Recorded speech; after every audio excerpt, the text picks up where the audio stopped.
The Mysterious Blackout. The summer of 1977 was unforgettable for New York City. The heat was relentless, crime rates were skyrocketing, and tensions ran high. That July night, the city was buzzing with energy, as always. Neon lights flickered, cars honked, and the voices of street vendors mingled with the distant hum of subway trains. For people like Daniel, it was just another day. He worked as an electrician, fixing the wires and systems that kept the city running. By midnight, he was supposed to be home, but tonight, he was stuck at work, repairing a faulty elevator in a rundown apartment complex on the Lower East Side. Daniel wasn't alone in the building. There were 5 others in the elevator when it stopped working. The teenagers, a young woman in a red coat, an elderly man clutching a cane, and a middle-aged businessman fidgeting with his watch. The atmosphere inside the elevator was thick with frustration and impatience. The teenagers were arguing about a concert they had missed. The businessman kept muttering under his breath, while the old man seemed eerily calm, as if this wasn't the strangest thing to happen to him.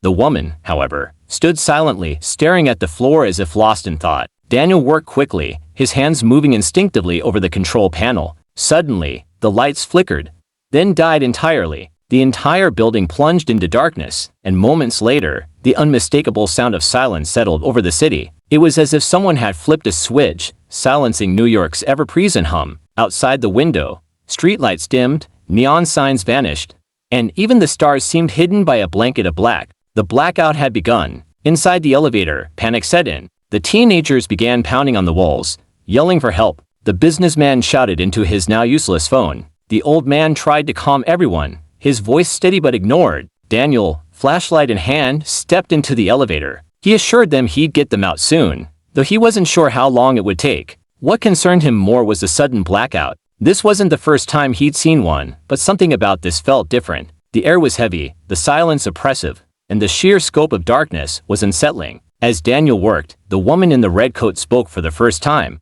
Her voice was soft but deliberate, cutting through the tension. She said they weren't alone. Everyone turned to her, confused. She pointed to the corner of the elevator, where shadows seemed to gather unnaturally. At first, they saw nothing, but then a faint, almost imperceptible movement caught their eyes. It wasn't the kind of movement caused by a breeze or a trick of light. It was deliberate, purposeful. Daniel shook his head, dismissing it as paranoia brought on by the blackout. But as he continued working, strange things began to happen. The air inside the elevator grew colder, and a low hum seemed to emanate from the walls. The teenagers stopped arguing, huddling together instead. The businessman leaned against the wall, his face pale, his earlier bravado gone. The old man clutched his cane tighter, his knuckles white. And the woman in the red coat just stared at the shadows, unblinking. After what felt like hours, Daniel managed to pry open the elevator doors. Relief flooded through him as he led the group into the building's basement.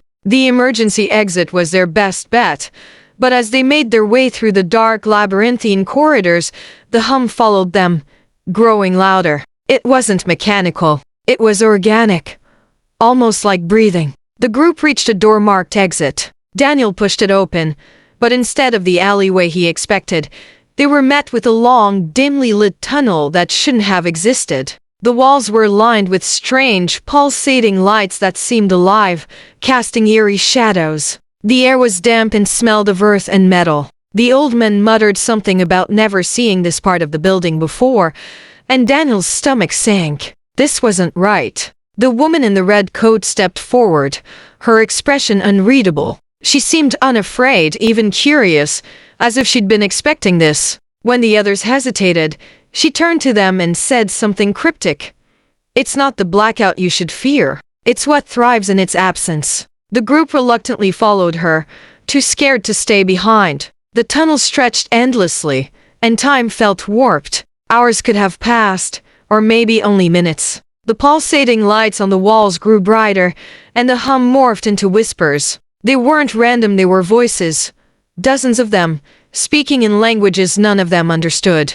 Daniel kept glancing back, half expecting to see the shadows following them. The teenagers clung to each other, their earlier bravado replaced by silent terror. The businessman walked stiffly, his face drenched in sweat. The old man limped along, muttering prayers under his breath. And the woman in the red coat led the way, her movements confident, almost rehearsed. The tunnel finally opened into a cavernous space. In the center stood a massive, glowing sphere, its surface rippling like liquid mercury. Around it were figures, barely visible in the dim light. They were humanoid but elongated, their limbs unnaturally thin, their faces featureless. They stood motionless, as if waiting. The woman in the red coat stepped forward, and the figures turned to her. She spoke to them in a language that sounded like a mix of static and song. The sphere pulsed in response, its glow intensifying. The whispers grew louder,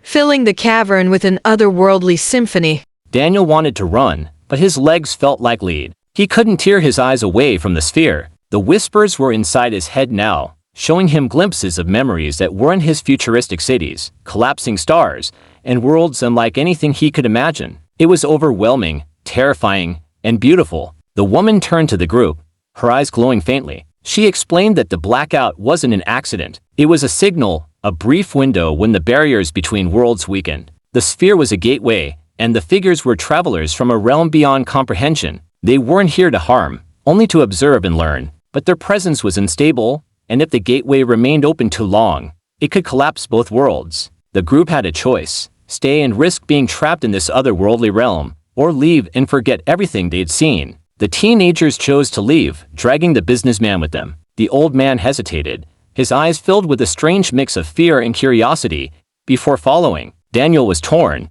The sphere was mesmerizing, calling to him, but the thought of never seeing his family again grounded him. He turned to leave, but the woman in the red coat stopped him. "Not everyone can forget," she said, her voice heavy with sadness. "Some are meant to remember." When Daniel finally emerged from the tunnel, the blackout had ended. The city was alive again, its hum comforting and familiar. The others were gone, and the building stood as it always had, as if nothing had happened. But Daniel knew better. He carried the memories, the whispers, and the weight of a truth he couldn't share. The city had returned to normal, but for Daniel, nothing would ever be the same.